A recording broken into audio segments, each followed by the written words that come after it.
Takže ahojte, dnes je pondelok, kde sledujete ďalšie video z cyklu 165 dní. Dneska sme sa vypali trocha von. No, myslel som si, že už tvorcu Bitcoinu nebudem spomínať, ale musím. Satoshi Nakamoto definitívne zamietol, že je on ten Satoshi. Takže nám ostáva naďalej špekulovať, kto vlastne je tvorcom tej meny Bitcoin. No a možno sa nakoniec ukáže, že to bol naozaj Kim.com. Uvidíme.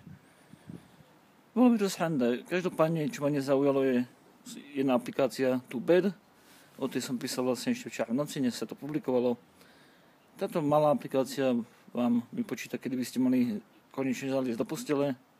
A to podľa vášho veku a ešte nejakých ďalších parametrov. Samozrejme si to môžete upraviť. Upravil som si to tak, aby mňa to upozornilo o 4. len to ako si zabudlo.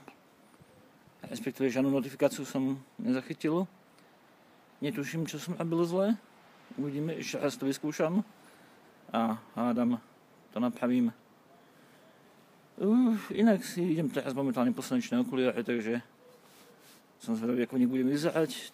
Tieto idú do servisu a trochu prečistiť, upraviť. A v podstate už riešim také posledné detaily na cestu. Ja ešte som chcel jednu vec GT. A rozmýšľam, že keď všetci tak dizajnujú, že znova zmením dizajn logu, hľadám nejakú vhodnú šablónu a rozmýšľam, či to mám nejako zjednodušiť, alebo ešte viacej vyšprechkovať.